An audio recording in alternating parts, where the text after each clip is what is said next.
जैसे मैंने तो 2 इंटरव्यू दिए हैं और दोनों बार ही हुआ था सिलेक्शन। तो फेवरेट सिंगर कौन है, आपका फेवरेट गाना क्या है, आपको ये गाना क्यों पसंद है? और मॉक इंटरव्यू होता है, क्या जरूरी होता है बच्चों के लिए? और अभ्यास होता है, कुछ फायदा मिलता है इसका?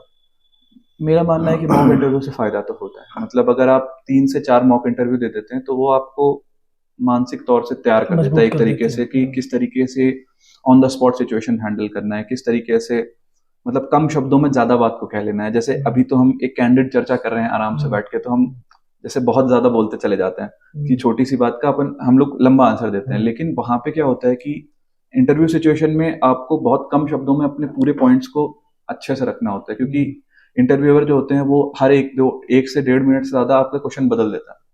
वो नेक्स्ट क्वेश्चन पे आ जाते हैं। तो अगर आप अपनी बात उस समय में इफेक्टिवली नहीं रख पाए, तो आपके मार्क्स कम होने के चांसेस रहेंगे। तो अगर आप मॉक इंटरव्यू देते हैं, 3 से 4 अगर आप मॉक इंटरव्यू दे लेते हैं, तो वो आपको मानसिक तौर से उसके लिए तैयार कर देता है। और मुझे लगता है कि ये अच्छा, इम्पोर्टेंट होता इंटरव्यू है। में जब आप गए जो है तो कितने लोग थे और पैनल कितने लोगों का था?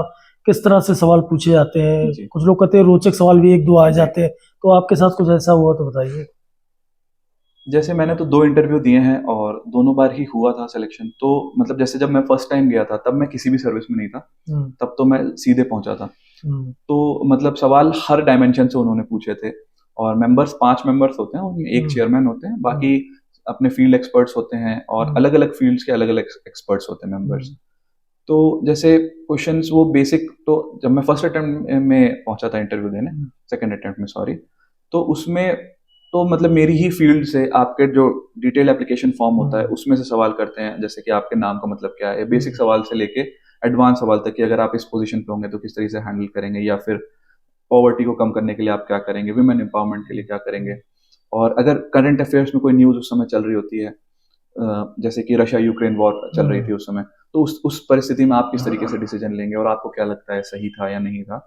तो ऐसे कठिन सवाल भी पूछे जा सकते हैं जिसमें कि सही और गलत निर्णय करना थोड़ा कठिन हो जाता है। तो आप मतलब उसमें कुछ सही नहीं होता, कुछ गलत नहीं होता। इट्स जस्ट कि आप जो पॉइंट्स रख रहे हैं अगर वो इफेक्टिव है तो आपका आंसर इफेक्टिव होता है।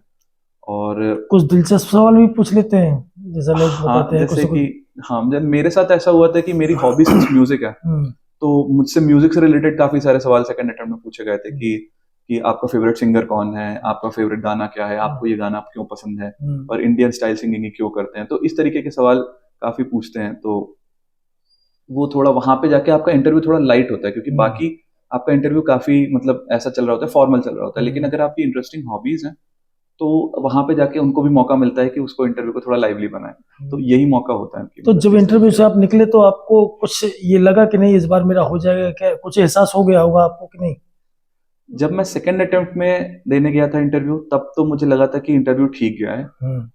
तो मुझे लगा था कि ठीक ठाक नंबर आ जाएंगे। हम्म। और जब थर्ड अटेम्प्ट में मैं जब दे के निकला था, तो थर्ड अटेम्प्ट का इंटरव्यू एक्सपीरियंस मेरा कंप्लीटली डिफरेंट था सेकंड अटेम्प्ट के। जो ऑल्दो मेरा बोर्ड सेम ही था, मेरे चेयरमैन सेम ही थे, बट इंटरव्यू एक्सपीरियंस काफी डिफरेंट था। क्योंकि जब मैं थर्ड अटेम्प्ट में इंटरव्यू देने गया, तब मैं ऑलरेडी सर्विस में था, डिप्टी कलेक्टर था। तो मेरा पूरा इंटरव्यू में मतलब सारा उसी के अराउंड घूम रहा था कि अगर आप कलेक्टर बना दिए जाएंगे, अगर आपको यहाँ का डीसी बना दिया जाए, यहाँ का सेक्रेटरी बना दिया जाए, joint secretary, under secretary, corruption कैसे हैंडल है। मतलब पूरा एक एक फॉर्मल इंटरव्यू था जहां पे कहीं पे भी कोई लाइट मोमेंट नहीं था। कोई हॉबीज के बारे में क्वेश्चन नहीं, कोई लाइट क्वेश्चन नहीं। पूरा उनका फोकस इसी बात पे था, क्योंकि उनको भी पता था कि ये ये सर्विस सर्विस में में तो है। है और उसी लाइन में है, एडमिनिस्ट्रेशन की ही लाइन में। तो अगर इसको आगे सर्विस देनी है तो कैसे देनी है, तो उनके सारे क्वेश्चन उसी अराउंड थे। और मतलब सच कहूँ तो थर्ड अटेम्प्ट के इंटरव्यू तक आते आते मेरा ऐसा था कि मेरे हाथ में जो था मैं कर चुका हूँ, इससे ज्यादा मैं शायद करने की स्थिति में था नहीं। तो अब जो होगा ये शायद भगवान के हाथ में है या फिर नियत के हाथ में है। मैं अपना बेस्ट दे के आ गया हूँ ना, मैं इस बारे में सोचूंगा कि होना है या नहीं होना है। जो होगा बाद में देखा जाएगा।